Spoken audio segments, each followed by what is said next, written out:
Ya kalau pengusaha sukses tapi akhlaknya nggak bagus, ya kan jadi masalah itu kan. Biasa bermasalah. Yang mental itu ya suka tidak suka ceburin. Kalau itu dia harus nyangkul, dia harus ngaduk apapun. Jadi ini tidak berbasis bakat. Rasulullah menggarisbawahi ya, gunakan bahasa sesuai kaummu ya. Ketika kita hari ini mendapati ya ada milenial, ada Gen Z, ada Gen Alpha, yang masing-masing bahasanya punya perbedaan ya.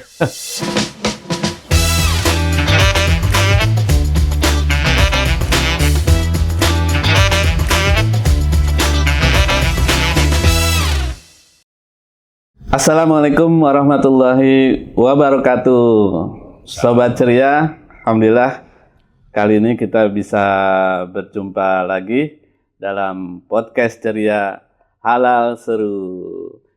Alhamdulillah kali ini kita bersama dua orang tamu istimewa ya.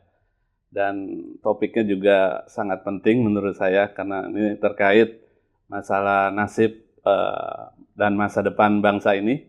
Ya, nasib ke depan ya, tentang masa depan dari anak-anak kita semua ya. Tentunya ini masalah pendidikan.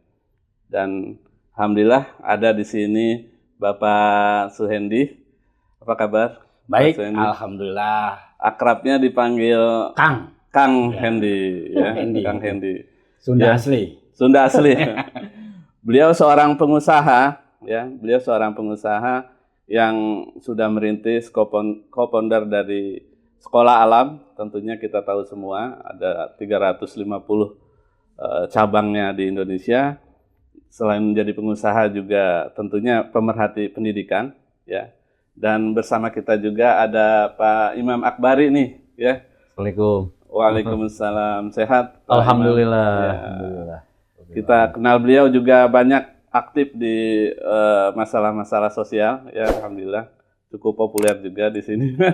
Ini terima kasih bisa datang di podcast Ceria, Kang Hendi, Mas Akbari, Mas Imam Akbari.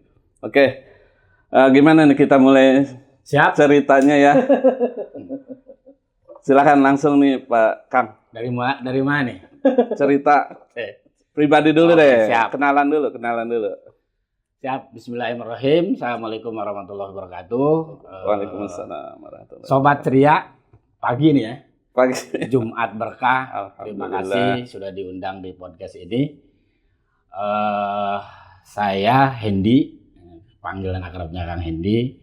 Alhamdulillah semenjak tahun 98 saya bersama teman-teman konseptor Bank Lendo Novo yang kita membangun satu konsep pendidikan namanya Sekolah Alam dari tahun 98 sampai dengan hari ini alhamdulillah kita masih bersama-sama membangun konsep pendidikan dari mulai level playgroup sampai dengan alhamdulillah juga sudah ada di level S kuliah sebenarnya. Oh, Masya Allah. Namanya Maestro Entrepreneur.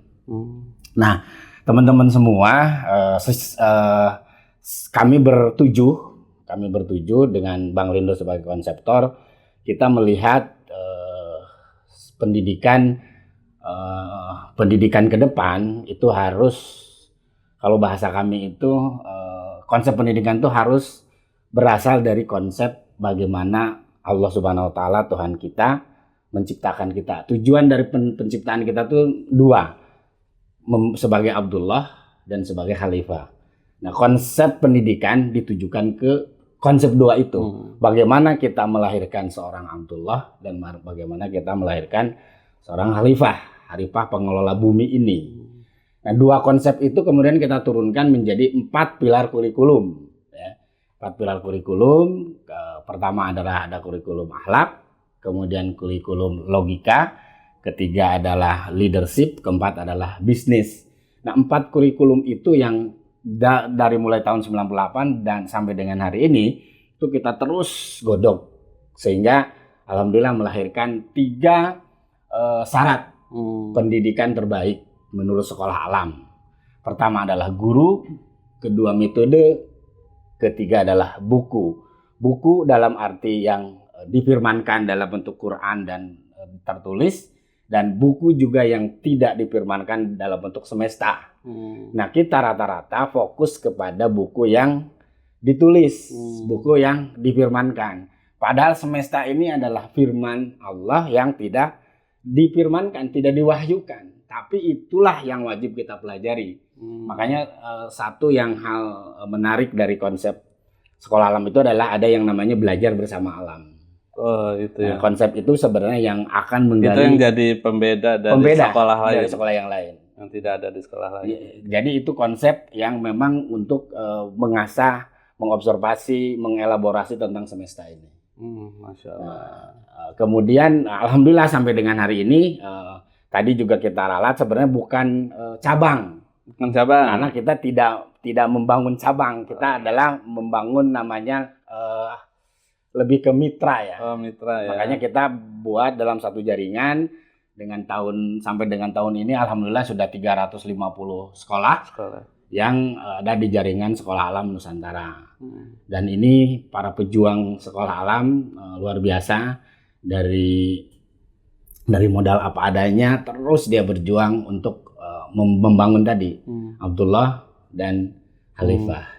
Nah, yang menarik sebenarnya yang menarik ini nanti kaitannya dengan sekolah bisnis.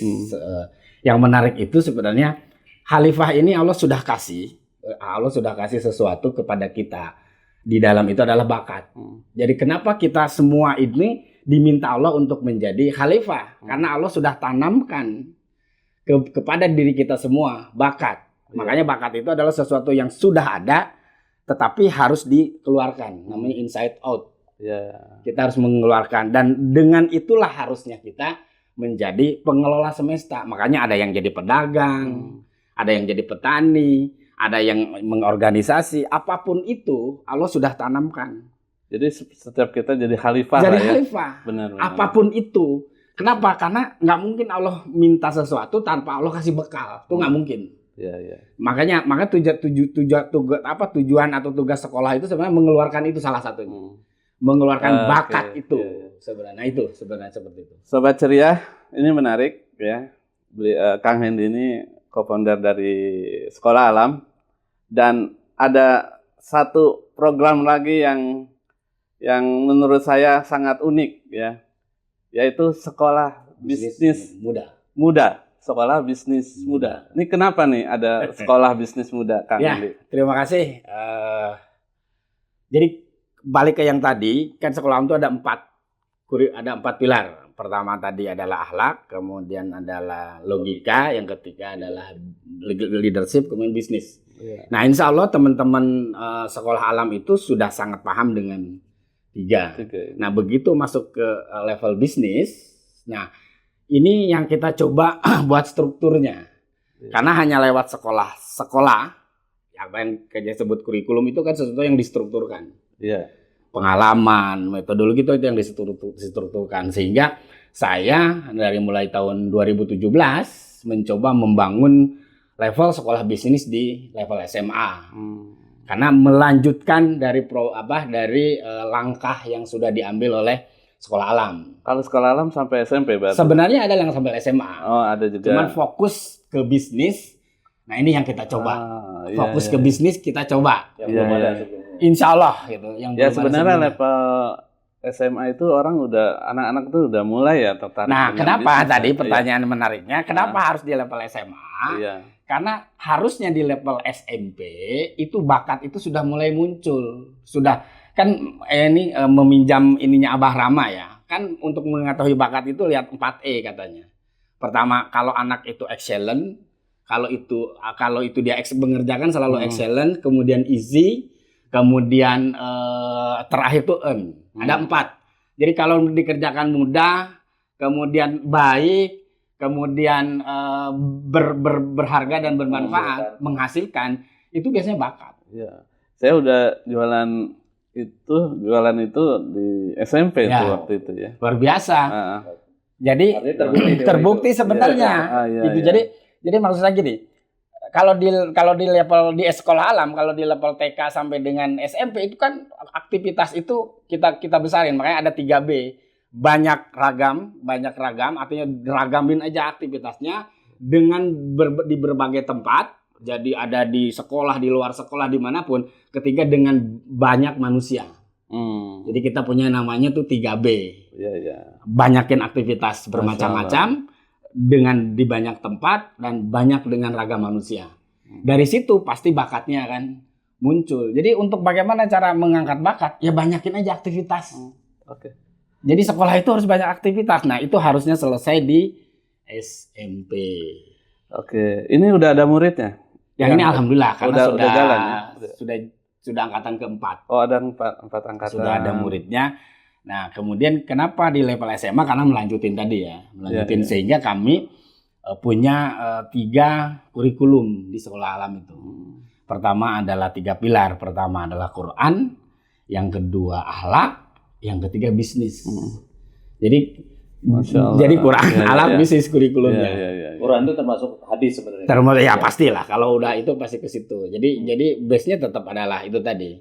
Ya kalau pengusaha sukses tapi akhlaknya nggak bagus, ya kan jadi masalah itu kan.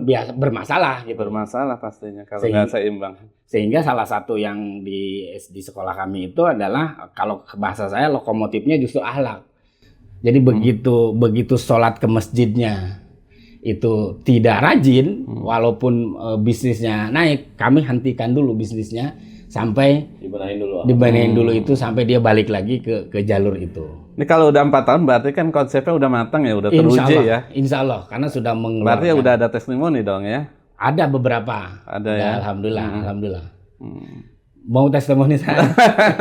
Boleh, nggak apa-apa kan. Contoh. Banyak orang tua pengen juga anak-anaknya yang kesulitan handling anak yang punya perbedaan dari anak-anak yang biasa gitu. Oke, jadi alhamdulillah ini udah angkatan keempat. Ada angkatan keempat, angkatan pertama itu cuma 8 orang. Ada 8. Ada 8, alhamdulillah itu juga luar biasa ya. Nah, angkatan pertama itu memang rata-rata yang sekarang bisa agak terlihat. Pertama itu ada kebetulan anak saya sendiri itu memang langsung jadi pengusaha di multimedia dan sekarang sudah punya PT di umur. Ini lulusan SMA udah jadi langsung CEO loh tuh jadi. Langsung ya. CEO dipaksa. Diceburin. CEO jadi dipaksa. Nah, kemudian ada juga yang kuliah. Ada yang kuliah di Undip, ada juga, tapi begitu kuliah juga dia membuat sesuatu lah di sana. Karena memang yang kita bangun itu saya bilang kami katakan yang kami bangun itu mental bisnisnya. Oh mental. Karena kalau bisnis itu nggak akan bisa dibatasi waktu dan umur. Kalau orang berbisnis saja sampai kapanpun. Tapi yang kita ajarin tuh makanya apalagi dengan waktu yang 3 tahun. 3 tahun ini mustahil lah. Membangun bisnis dari mulai mental kemudian produk sampai itu besar, nggak mungkin kalau waktu cuma 3 tahun. Sehingga kami lebih ini kan mental bisnisnya. Mental bisnis itu untuk bertahan, siap malu. Makanya kami mengenal 4 metode magang. Oh, ada magang juga. Magang. Harus magang. Oh, harus magang. Karena itu dengan perusahaan-perusahaan atau beberapa perusahaan yang kita pakai. Pertama ada magang mental. Magang mental itu ya suka tidak suka ceburin kalau itu. Dia harus nyangkul, dia harus ngaduk apapun. Jadi ini tidak berbasis bakat. Kalau magang mental. Nggak ada, saya nggak suka nyapu-nyapu karena nyapu-nyapu bukan bakat. Kan? Jadi magang mental itu adalah magang yang memang ceburin aja. Dia harus suka tidak suka kerjain karena ini yang dilatih mental. Yang pertama setelah itu magang melayani. Makanya ditaruh di kafe-kafe, di toko-toko untuk dia melayani. Bagaimana dalam posisi yang dia tidak enak biasanya, tapi tetap harus melakukan sebuah servis misalkan begitu. Senyum, sapa walaupun lagi sedih segala macam. Nah, itu kan harus dilatih. Makanya saya bilang ini kan sesuatu kehidupan yang harusnya itu dijalanin, tapi kami coba strukturkan menjadi satu aktivitas gitu loh. Berarti ini guru dan mentornya juga spesial dong? Sangat spesial, sangat spesial. Ini pasti keunikannya, Bang.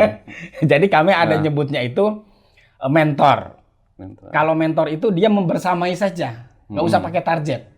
Kalau mentor. Oh, gitu. Dia pokoknya sedih, suka, pusing, apapun, dia wajib bersamai 24 jam dalam tanda petik begitu. Iya. Itu tugas mentor. Mungkin juga baru di kami ada sebutan-sebutan yang Iya. di Sekolah ada sekolah ada begitu ya, ada mentor ya. terjemahan Dengan khas. terjemahan yang khas. Yang kedua itu ada coach. Ada Coaching. coaching. Kalau coach itu dia harus punya target. Pokoknya kamu harus nyampe sekian. Kamu Oke. harus targetnya 20 juta omsetnya, sekian produknya kamu harus jalanin. Itu coach. Dengan metode yang berbeda. Kalau Iya. mentor tuh harus benar-benar masuk ke dalam dirinya, dia bersamai apapun, sedih, suka, dia harus bersamai. Dia harus dengar. Jadi mentor tuh harus banyak mendengar intinya. Siap. Dengar aja Dengar. keluhannya, kesulitannya. Iya. Karena dari situ kita masuk. Itu mentor. Kemudian coach punya target. Iya. Tentunya beda kalau coach harus punya skill. Kalau bisa coach itu memang pengusaha. Pengusaha juga ya. Sebisa mungkin Praktisi. coach itu praktisi. Karena dia akan Nah, gembleng ini sesuai dengan real. disediakan oleh sekolah bisnis. Ya, muda insya Allah ini. kita carikan. Iya. Tergantung nanti bakat sama produk bisnisnya. Kemudian yang ketiga tuh ada namanya fasilitator. Kalau fasilitator ya memfasilitas aja. Ya kalau butuh ini, itu kita. Jadi banyak sebenarnya.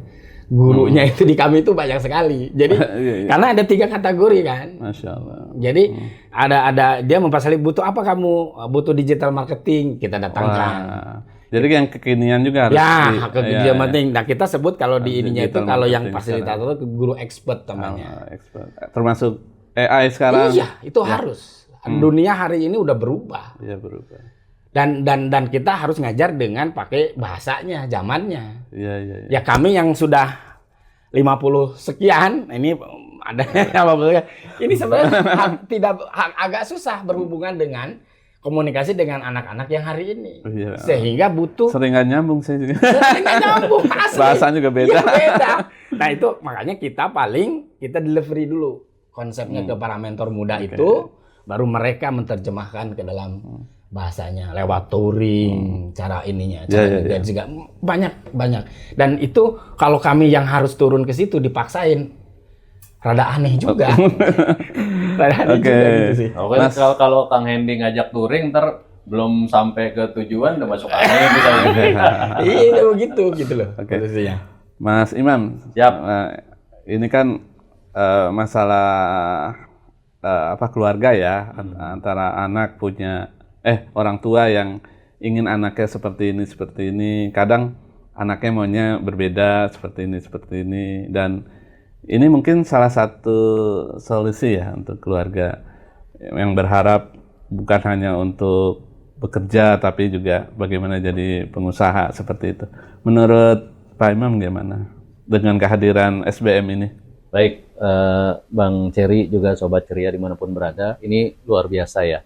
Jadi ketika Bang Ceri membuka dengan kalimat ini bicara masa depan bangsa, karena ketika bicara tadi sebelumnya Kang Hendy sebagai co-founder Sekolah Alam dan JSAN, kemudian jadi founder dan konseptor Sekolah Bisnis Muda, kan ini memadukan 2 hal yang utama buat bangsa ini. Apa itu pendidikan, ya sesuatu yang sangat mendasar.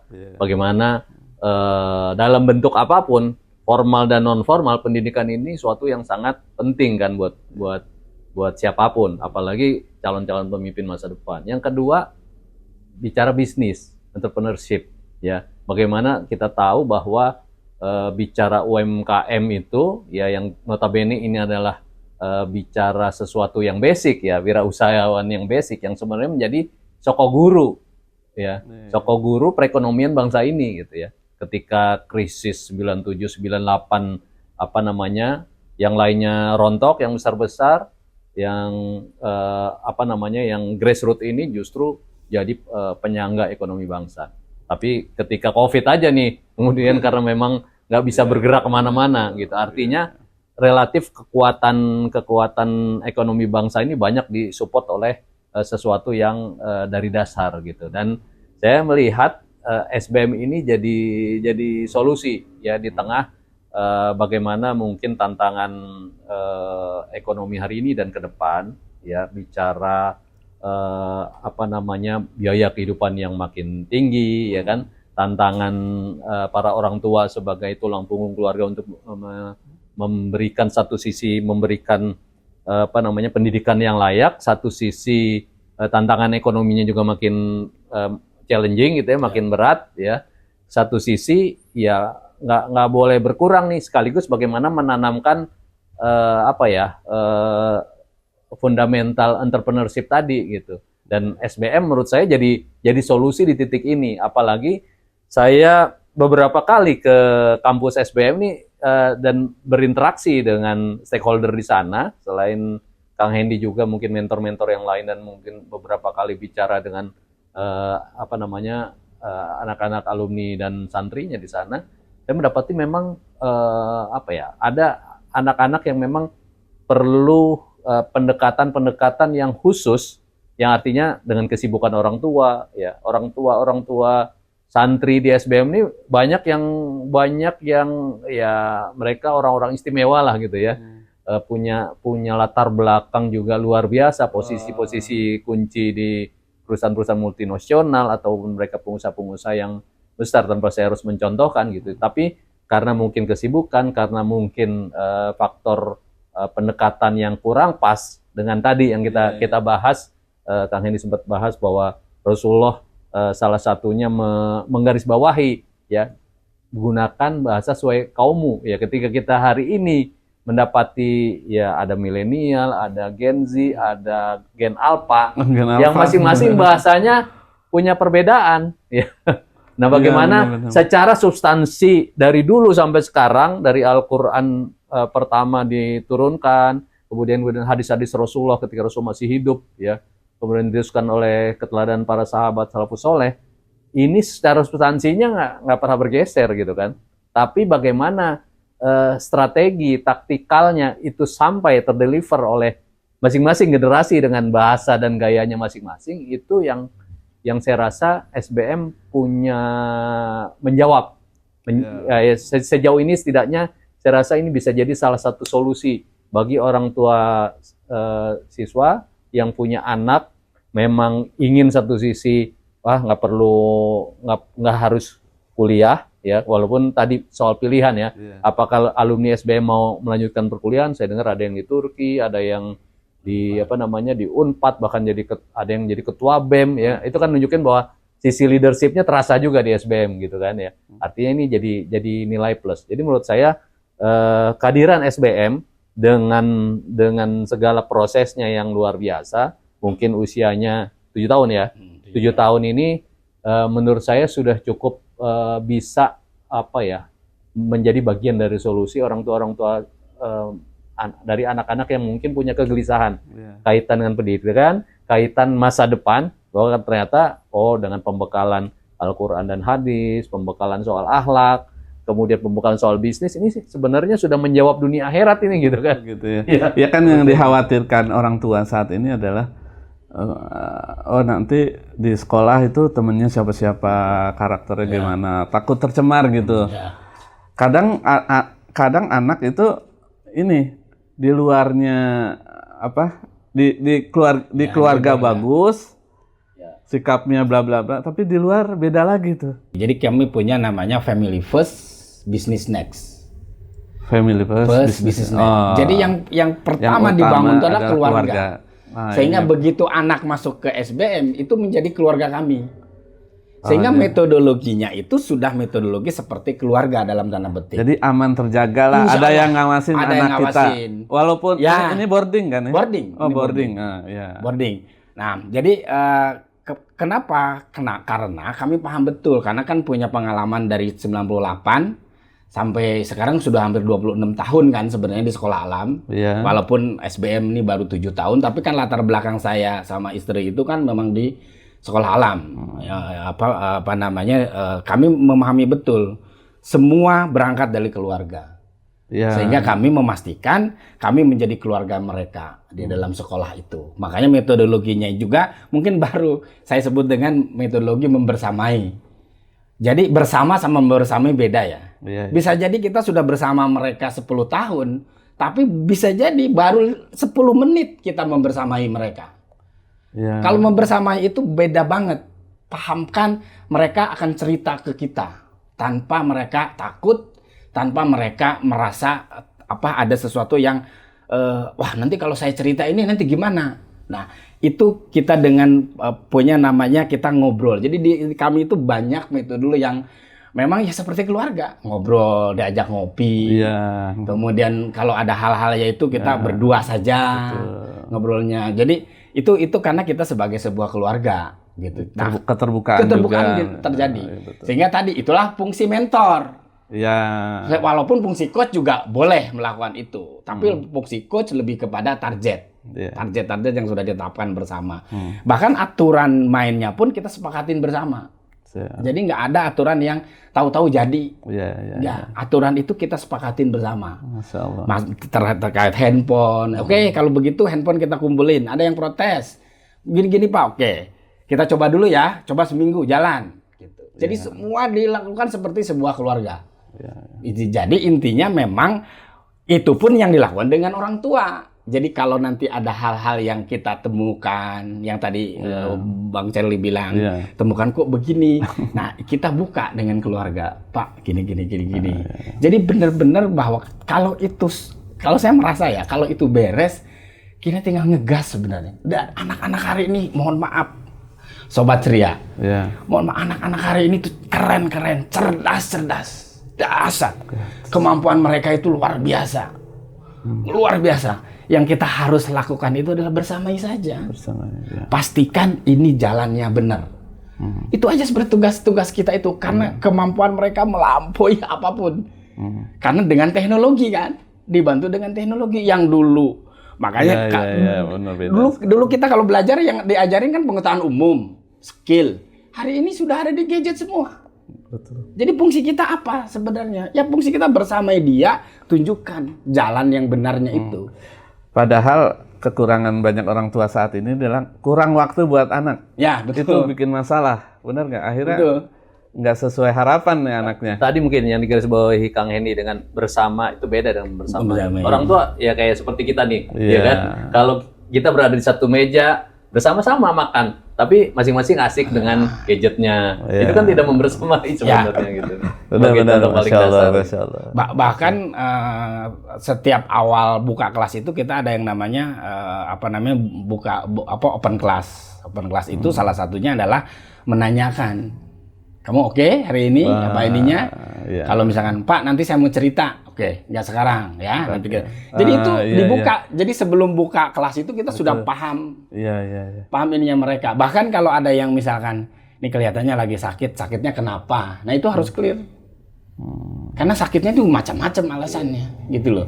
Jadi betul-betul setelah family selesai, business next. Oke, otomatis lah gitu istilahnya. Kalau urusan keluarga selesai, itu mah gampang. Itu kan bagian kenapa ridho Allah kan ridho orang tua. Ridho orang tua adalah ridho Allah kan gitu ya. Artinya ketika kaitan keluarga selesai sebenarnya insya Allah ini intisari bahwa urusan sama Allahnya juga kelar sehingga bisnis akan ngikut. Ini menjadi fundamental yang menurut saya sangat dan pengalaman kami dengan para orang tua itu memang keterbukaan menjadi kunci. Betul. Keterbukaan menjadi kunci karena kita khawatir kalau ada anak dia malah. Malah jadi ada misalkan anak yang kalau dijelasin itu langsung dia nunduk terus nangis. Sekali kita tahu terus semakin tinggi penjelasan kita semakin jerit-jerit misalnya begitu. Sobat Ceria, alhamdulillah kita ada di sesi akhir. Mungkin di sini Pak Imam atau Pak Kang Hendy ya bisa kasih closing statement terkait podcast kita hari ini. Siap. Pertama terima kasih Bang Cherry, Mas Imam yang sudah mengundang SBM. Insya Allah ini sebuah upaya dari kita semua, dari anak bangsa, melanjutkan proses perjuangannya Bang Lindo dari sekolah alam, melanjutkan dengan sekolah bisnis, dengan fokus kepada kami, saya ulang, adalah family first, business next. Jadi sesuatu yang dibangun dari keluarga, makanya metodologinya adalah membersamai dengan menggunakan bahasa zamannya. hari ini adalah zaman anak muda, zaman sesuatu yang berbasis digital, pastinya kita ngikutin proses itu. Hal yang menarik sebenarnya adalah begitu banyak bakat yang ada di dunia ini yang memang Allah tanamkan di dalam diri manusia. Itulah sesungguhnya modal kita menjadi pengelola semesta ini. Nah, metodologi membersamai itu adalah metodologi yang memang berproses panjang. Jadi tidak mungkin kita menemukan anak-anak itu langsung dapat bakatnya sesuai, pasti berproses. Makanya kenapa aktivitas di kami itu ada 4 model magang. Magang mental, magang startup, magang develop, dan magang scale up. Ada tahapan. Ada tahapannya. Jadi nggak mungkin kita bisa langsung men-startup bisnisnya anak-anak tanpa kita tahu dulu siapa dirinya, apa bakatnya, baru kita tentukan produk bisnisnya. Nah, dari produk bisnis itu lazim, itu bagaimana strategi dari mulai digital dan lain sebagainya. Menarik. Jadi intinya sebenarnya ini proses panjang. Tetapi insya Allah jika kita sudah mulai dengan hal yang benar, insya Allah proses itu akan nyampe. Yang kita pertanyakan itu sebenarnya adalah apakah kita sudah berproses dengan benar atau tidak. Itu hal yang kita harus pertanyakan. Insya Allah SBM dan Sekolah Alam ini hadir untuk menjawab semua tantangan itu. Mudah-mudahan usaha ini adalah diberkahi Allah. Amin. Terima kasih Mas Imam, Bang Cherry. Terima kasih semuanya. Assalamualaikum warahmatullahi wabarakatuh. Waalaikumsalam warahmatullahi wabarakatuh. Pak Imam mungkin Ya, ini Jumat berkah yang luar biasa buat saya, sebuah kehormatan bisa bertemu dengan 2 maestro, ya Bang Cherry sebagai inisiator wisata halal, bahkan nggak cuma di Indonesia tapi di dunia bahkan gitu ya. Nah, ini amal jariahnya juga banyak nih karena melahirkan banyak pelaku wira swasta halal yang luar biasa dan tumbuh ya, dan menjadi tempat untuk orang belajar banyak hal ya, dengan latar belakang bisnis yang panjang juga.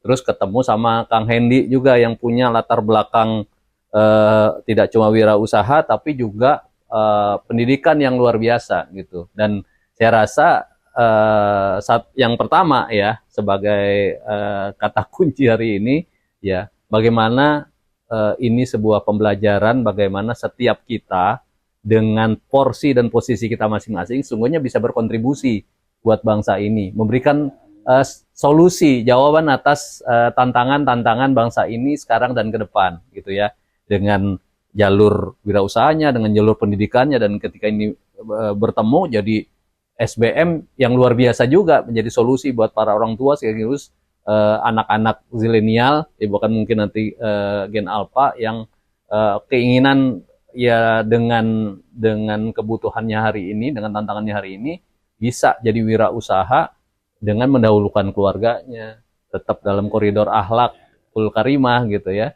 Dan saya rasa sekali lagi yang keduanya adalah bagaimana kemudian buat anak-anak muda, buat para orang tua ya yang ingin selama ini mungkin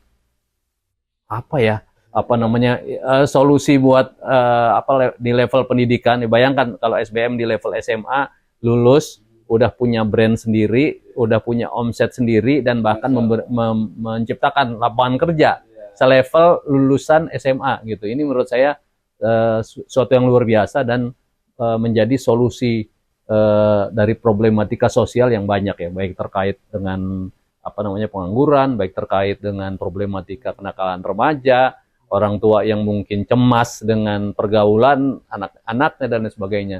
Ya, bagaimana kemudian SBM ini juga next step-nya menciptakan lingkungan yang kabarnya kondusif, juga 99 pintu rezeki dari pengusaha ya, dari dagang 90% ya. Karena sabiqunal awalun itu 9 dari 10-nya adalah pengusaha. Oke, terima kasih nih Mas Imam Akbari, Pak Sandy ya. Alhamdulillah sahabat ceria. Jadi para orang tua mungkin ini salah satu solusi untuk bagaimana kita mendidik anak-anak jadi pengusaha. Apalagi Indonesia, kita tahu saat ini pekerjaan sulit, ya seperti itu karena sedikitnya lapangan kerja yang ada. Untuk itu kita membutuhkan banyak pengusaha yang membuka lapangan kerja yang banyak. Terima kasih telah hadir bersama podcast Ceria Seru Halal. Assalamualaikum warahmatullahi wabarakatuh. Waalaikumsalam warahmatullahi wabarakatuh. Terima kasih Kang Hendi. Masya Allah. Masih